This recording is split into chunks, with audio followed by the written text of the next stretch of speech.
Welcome to the Investor Fuel Real Estate Investing Show, where I interview the nation's top real estate entrepreneurs, industry leaders, and other amazing entrepreneurs to help educate and inspire you to take your business and your life to the next level. My goal is to add tremendous value to you during every single episode of this show. If you get value, I'd love it if you subscribe on your favorite podcast player, subscribe on YouTube, and my very favorite, please share this with your community so we can impact even more entrepreneurs. Let's start today's show.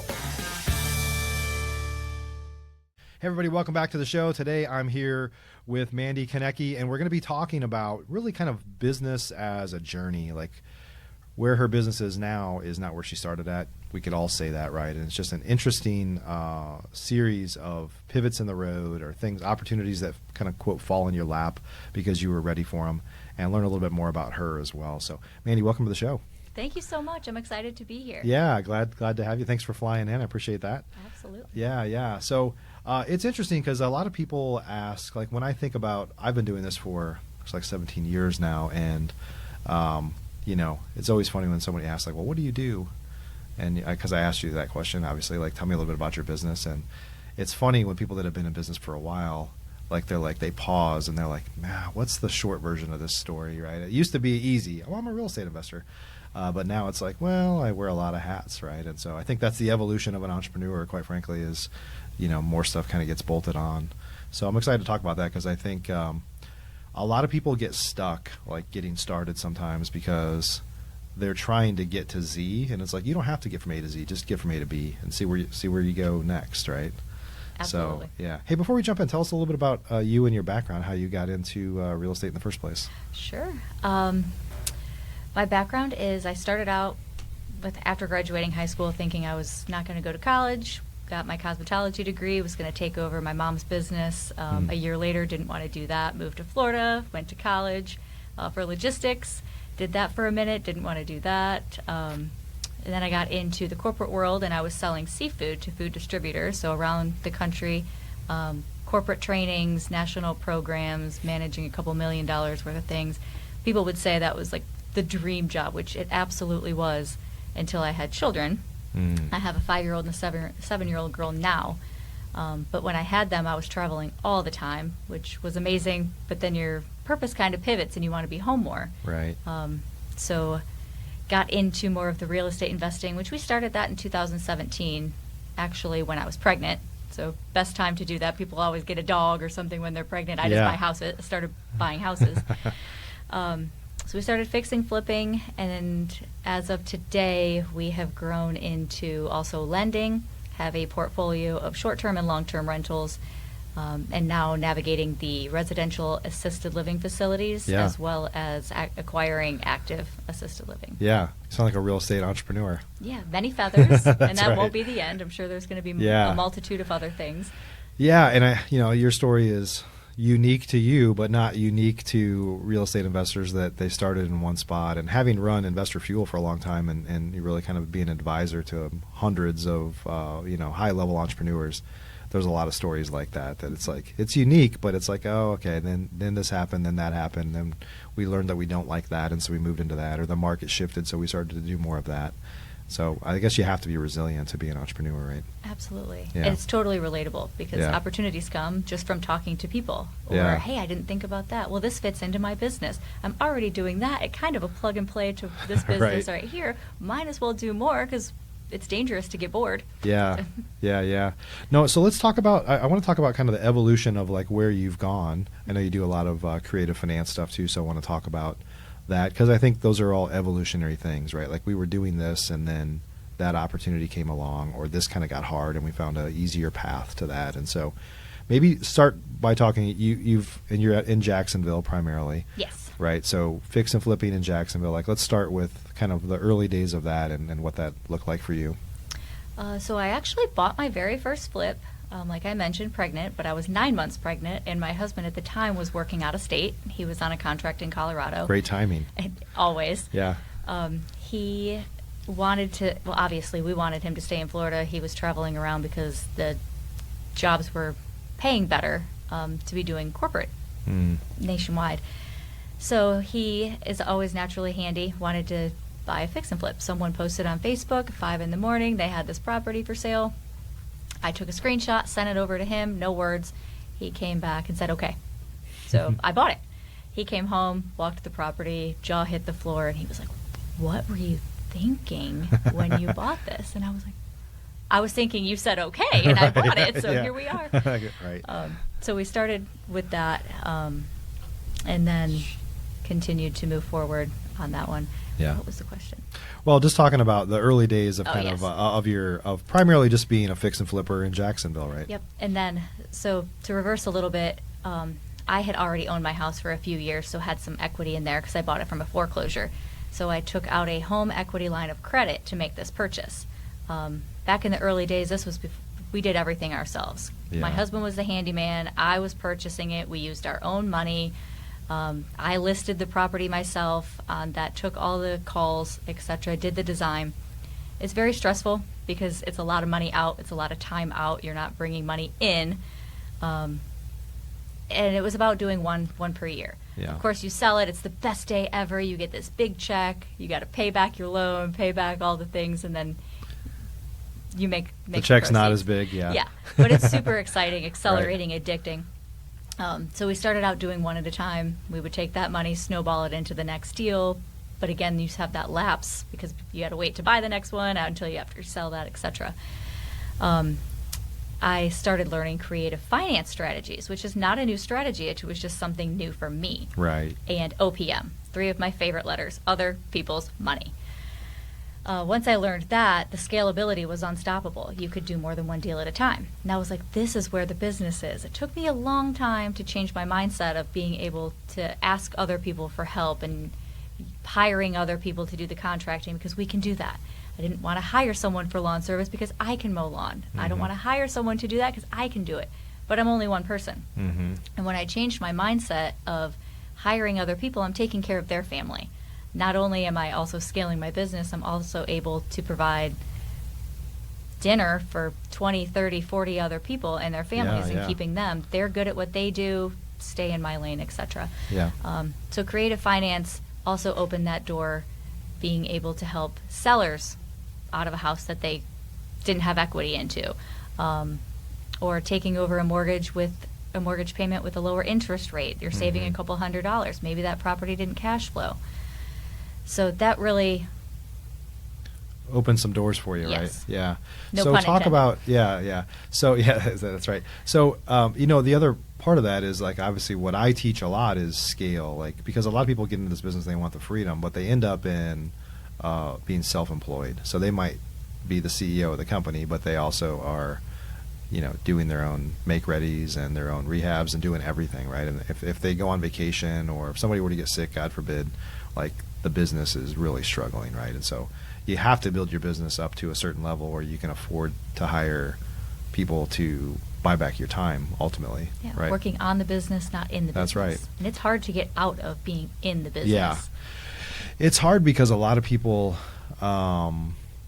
you started that way of being in the business and it's hard to give it up, right? But there's no way it'll be a true business that can run without you for some period of time unless you can start to delegate things to other people so you can elevate what you do, right? Absolutely. Yeah.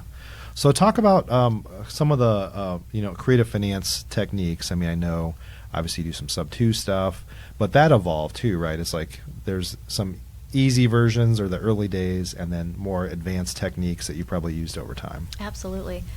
So some of the most popular ones are the seller financing, which is exactly how it sounds. The seller or owner of the house becomes the bank. So you have a note and mortgage with the seller instead of, let's say, Bank of America. And then subject to is taking over the responsibilities of somebody else's mortgage, but taking the deed into your name. Novations have become very popular right now also. Yeah. Hybrid is a mix between the two. And a stack method is another great way to get into. Stack method. What's the stack method? So it's getting a traditional Did you trademark loan. that? Did you trademark that? Or? I didn't. Maybe I should look into it. Maybe you should. Somebody's going to do it now that's on the show if you don't. Yeah. Exactly. I think they call it a lot of different things. Sure. People, tomatoes, everybody has their own thing Yeah. on that. Getting traditional financing for the bulk of the purchase, so roughly about 70 to 80%, and then having the seller carry the remaining. 20 Okay. to 30% on the back end. So they would be in second position. And for these, you're primarily having the seller finance it to you while you fix and flip it, or are you doing this for buy and holds, like long-term holds as well, or is Both. it just okay? Yeah. So I utilize those strategies for my own portfolio of vacation rentals or long-term, depending on however the numbers work and which the property is, Right. but also for fix and flip. So I will get hard money loans, private money loans, but it's great when the seller's interested and you can just partner with them on a Yeah. novation deal, because you can give them $100,000 for their property and they might make $5,000 depending on what they owe, or you can partner with them and say you hold the note, I will do the renovations, and we sell it together, and we can split the proceeds or give them a higher dollar, because then you can market it on MLS after it's already been rehabbed. Do you feel like there's a lot of Florida is a unique market, and then there's a lot of people that have a second home there? Yes. Right. So do you feel like I've personally felt like whenever I've done creative deals in the past, and it was usually for properties I wanted to keep as a rental. So I'm like, I just asked the owner, like they would want more money than my offer, and I said, well, I can pay you more if you basically become the bank, right? Essentially, without getting into a tremendous amount of details here, but that always worked better when it was not their primary residence. When it was like a rental for them and they were tired of being a landlord. They liked the idea of mailbox money, but not tenants and toilets and all that stuff. So that probably is a little more inviting, I guess, in a market like Florida markets where it's their secondary home. Would you agree with that, or? I would agree with that. Yeah. Especially right now, it's in the South Florida market, like the Tampa area, where they got hit really bad with those recent hurricanes. Yeah. A lot of people might have not had insurance, or honestly just don't even want to deal with it. Maybe they don't live there and it was their secondary home. They don't have contractors. Contractors are super hard to find because they're super busy and it's expensive. People aren't familiar with that process and they just want a clean and easy cut. Right. There is a lot of opportunity for investors that are familiar with those kind of areas. Obviously, you said a lot of vacation homes, etc. But it is good for primary homeowners too, especially for people that bought in like the 2020 timeframe where it was the top of the market. They don't have equity in their house now. They still have a good interest rate, but they're going to go to the bank and have to write a check to get out from underneath their mortgage, which most people don't have $10, $20, $30, even $40,000 to sell their house. You expect to get money when you're selling your house, not writing checks. So it's a great opportunity to help people that are in that kind of situation too. Not have to go through foreclosure.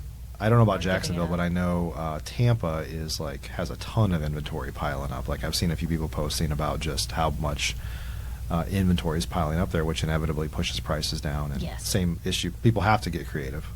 Absolutely. Especially with insurance and hurricane season rolling around again right now. 'Tis the season.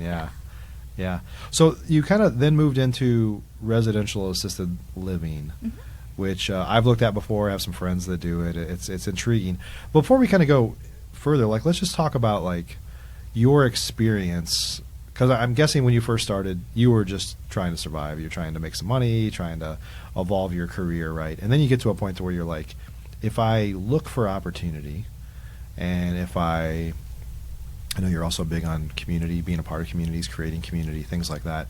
If you spend time getting to know people and building your network, like, we have this, a lot of our, we have hats for Investor Fuel, and I've put out canvases like this before that basically says, I make my own luck. We have some t-shirts, I make my own luck. It's like, people are like, oh, you're so lucky. It's like, luck is where opportunity, and kind of persistence kind of meet, right? Yes. And so, but that's your story, right? And my story is different, but not that different from yours. Is like, I was open to things that came my way, but I had to prepare for that, right? Mentally, you're like looking for opportunities. Would you agree with that? Because you've shifted a bunch of times, and and not that that's a bad thing, but you've just been open to looking for opportunities. 100%. And you mentioned the community. It's the power of the people. Like every time you talk to somebody or meet somebody, you're opening another door, another opportunity. They've walked a different life than you have. They have different experience. So it just triggers different ideas and opportunities, whether it's something you've thought about doing or you have never thought about doing. Now you have that resource. Oh, they can do it? Oh, I never thought about this. This is a great avenue. So when I grew up, my dad flipped a couple houses here and there. He was not a real estate investor, but he did it as a hobby. So I was familiar with that. That's all I knew about real estate investing. And then I did that, and I learned more of this, and then I had a different connection, and I saw what this person was doing, and then I made this connection and saw what this one was doing, and it just kind of ebbs and flows and then builds your path, which is the same in any industry or your journey of life. Sure, yeah. You surround yourself with those people, and they say you're the top 5 people that you hang out with Yeah. because you learn from each other. Yeah, yeah. And you build on that. And I think what starts to happen is, like, for me in the early days, and maybe for you, it's I'm networking and building relationships, and I'm looking for opportunity for me.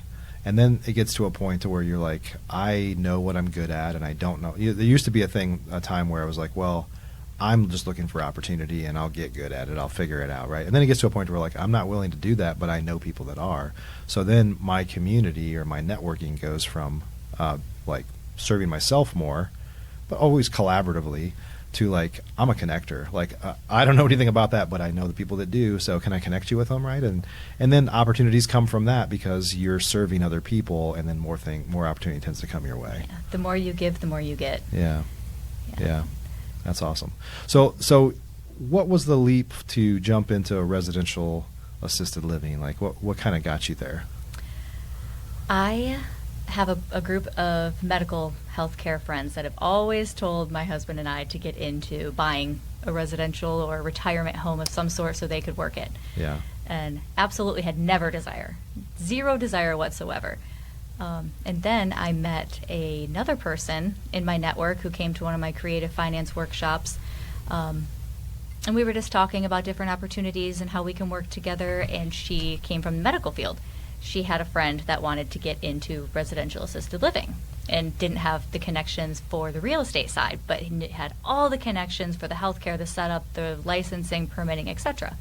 So we had a meeting and sat down and realized that the 4 people at the table at that time covered every single aspect of being able to get into the residential assisted living facility and the conversion. So we took it from there, and it honestly was just rapid fire.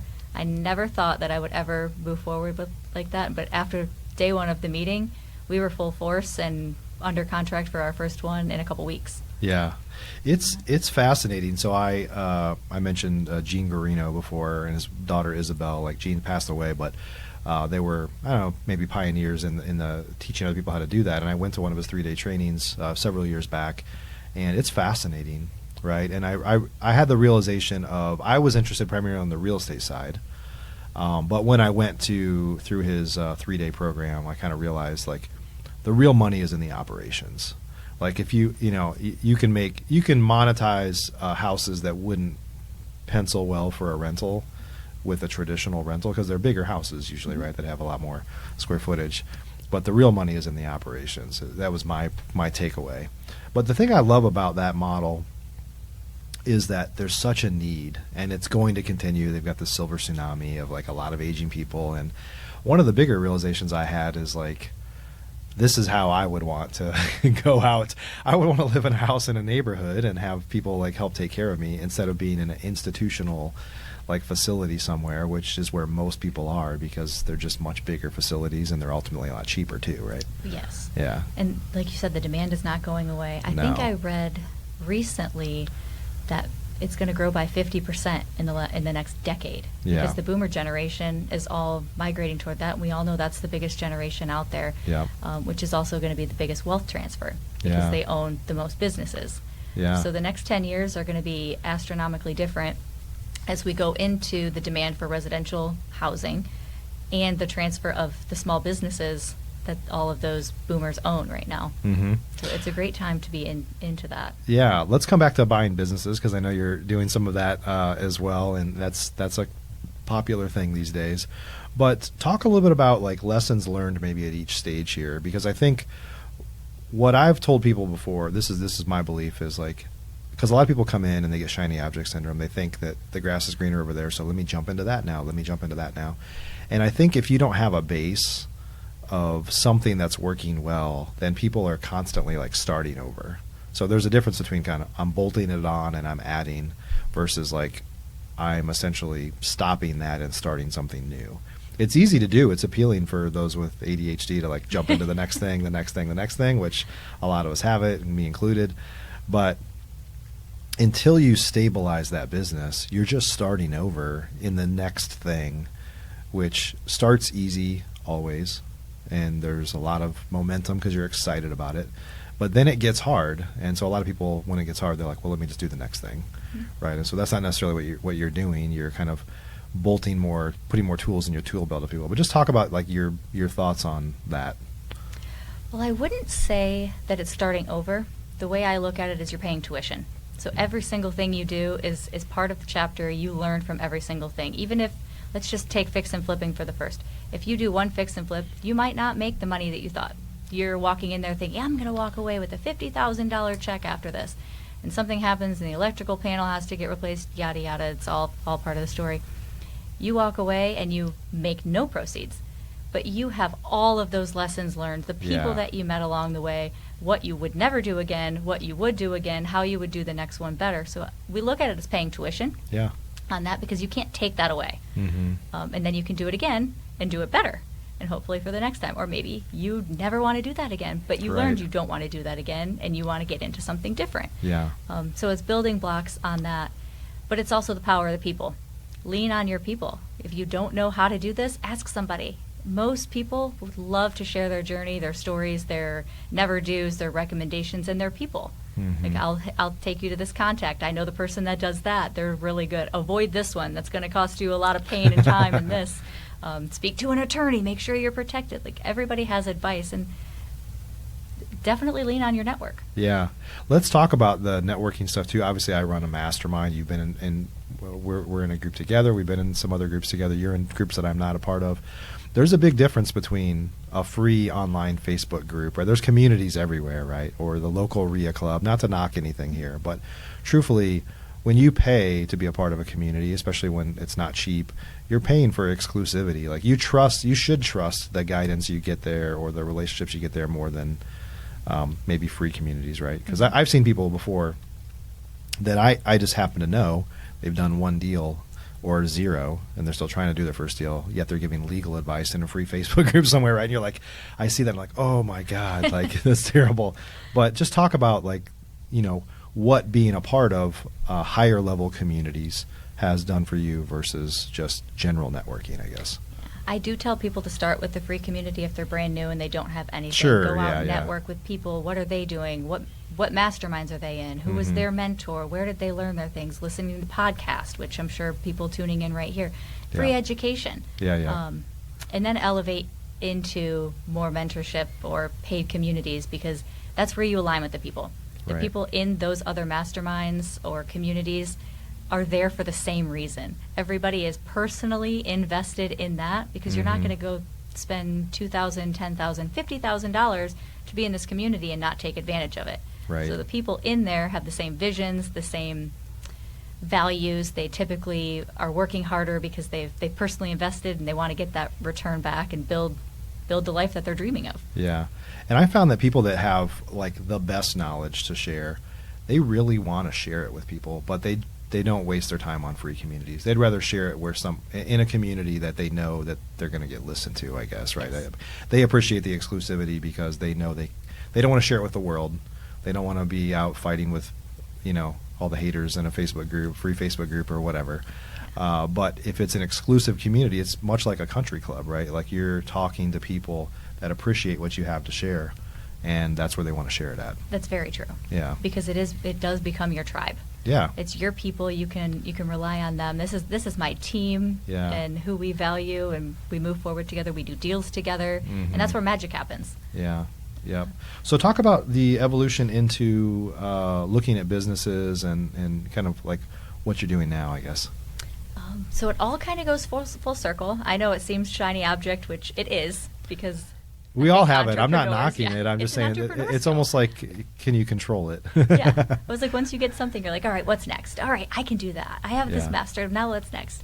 So mentioning, again, the boomer generation and the business abilities that are going to be coming available here is incredible. But it also ties in with creative finance, because most businesses are sold on some sort of seller financing, whether it's taking over the commercial note with the remaining balance, or it's paid off and the seller can personally finance that, which is a benefit for both.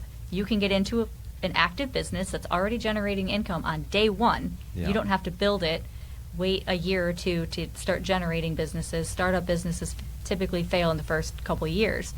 But if you're already buying one that has active income, and then you're able to give that seller a monthly payment to subsidize what they were used to getting at their paycheck, it's a win Sure. for everybody. Yeah.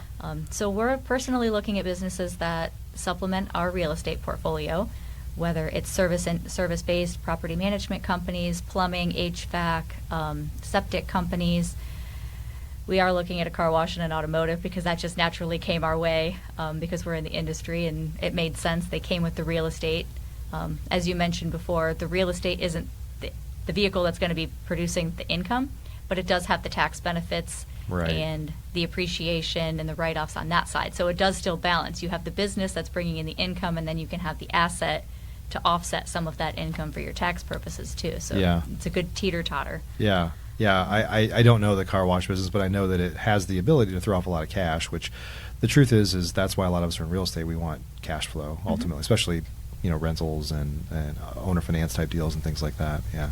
Yeah, something that's generating income and it's not. So the fix and flip is more of your active income, as you know. I'm not telling you anything new. So you get your check, but then when that project's done, that income's gone. That's right. So when you're buying a business, you still have that revenue that's coming in your cash flow on a regular basis. So you can do your fix and flip to get your little nugget or your little Monopoly bag of money, Yeah. but you're still getting your regular paycheck so you can buy groceries. Yeah. Yeah. So if you could do things over again, are there any things that you would do differently, and what would that be? I would start earlier, which I think every Yeah. single person in the world Everybody says says that. that, I yeah. wish I would have known this when I was younger. I wish I would have done that, which you can't change the past. But just start taking action. Stop being scared. Don't watch people on TV live the life that you want. Make your own TV show. Get out there and do the thing. Yeah. So take advantage of the people. Go to your local networking. There's plenty of things virtually. Join some masterminds and some people. Get out there and just talk to people because that's where you're going to get the courage to do what you want to do. Yeah, and you know enough now as well to know that you can't time anything. Like a lot of people would say, well, the news says it's a bad time for real estate. And it's like, well, it's always a good time if you buy it right or if you're using creative techniques. There's always a way to navigate the current waters. And the problem is if you wait until the media says it's good, then you miss out on an opportunity for the, whenever the market changes. Like if you're in the thick now, the people that are making it happen right now, quite frankly, are building up their muscles so strong that when the shift turns, which it will, they're going to be so much better off than those that went to sit on the sidelines and weren't exercising the last few years, really. 100%. Yeah. And you can't wait. Yeah. People You'll never always time say it the right. best time to buy was yesterday. That's right. The next best time is today. That's right. Yeah. So let's talk about the importance of kind of, community. Like, how do you, from a community standpoint, like, what do you do to? We've talked about community, but what do you do to kind of build that and be a giver, create people around you that creates opportunities for them and you? Like, what advice would you give to people to kind of create community, if you will? Start attending. I host a local lunch networking event, and I have guest speakers come in and just give about a 30-minute blurb of just sharing information, but that really just brings people together. So whether they're interested in the topic or they're interested in finding somebody to partner with. And then I also have a school community that's where the deals get done. So you bring people together there to ask questions, and then people can do deals together. Hey, I'm looking for hard money for my fix and flip. Hey, I have hard money. I have the fix and flip. Let's put these two people together because they can make magic. And getting people in there. But joining other masterminds is amazing. There's a ton of them out there, and typically you'll find best friends that are navigating the same life that you're living. Yeah, I think one of the things that's happening right now is there's obviously a lot of school communities, a lot of Facebook groups, masterminds, there's RIA clubs, there's all sorts of things going on right there. But I think there's AI where everybody's trying to like create stuff that they don't even have to. It gets created while they sleep, right? So, and it's looking more real than ever. But I think people are hungry for real relationships more than ever because there's so many fake relationships out there. And that's something that will never be replaced. Yeah. Yeah, you have to keep doing these things. So anybody that's listening that's like, well, I'll just, create faceless videos and do all this stuff. It's like, you might get some cool vanity metrics from it, but you're not building any relationships that way. Yes. And people do business with people they like. Yeah. Like anybody can sell something one time, but that repeat relationship where you have the trust, the relationship, the knowledge, you go so much further together. Yeah. So finding, for sure. Finding the people. Yep. So if folks wanted to connect with you or learn more about you, like where can they go? Instagram @The Connection. So that is a spinoff of my last name. It's the KONECTION. And you can find all of the information there for our workshops and school communities and networking events. And we also share a lot of information there too for people that are interested in learning more about creative finance or residential assisted living facilities, as well as business buying. Or ways to do deals with you. Absolutely. I'm always looking for more partners. Yeah, that's awesome. Well, thanks for joining us on the show today. Thanks for coming in. Thank you so much. It was great to be here. Yeah, great to see you. So appreciate it. Everybody, thanks for joining us today. I hope you got some good value. Make sure you go follow Mandy and learn about some of the stuff that they're working on, if there's any opportunities for you to collaborate with them. And make sure you're surrounding yourself with people that can help you climb the learning curve faster than what you'll ever be able to do on your own. So thanks again for joining us today. We'll see you next time. Thanks for joining us for today's show. You can learn more about the amazing benefits of the Investor Fuel Mastermind community, including surrounding yourself with hundreds of other rock stars, 100% financing on your deals, and members-only discounts from vendors you're likely already using that, as a member of Investor Fuel, will save you more than the cost of your membership. Visit investorfuel.com to learn more. You can also check out the show's notes for access to free resources, how to get access to world-class lead generation, and even how to work with me directly one-on-one. Don't forget to subscribe so you never miss another episode. See you on the next show.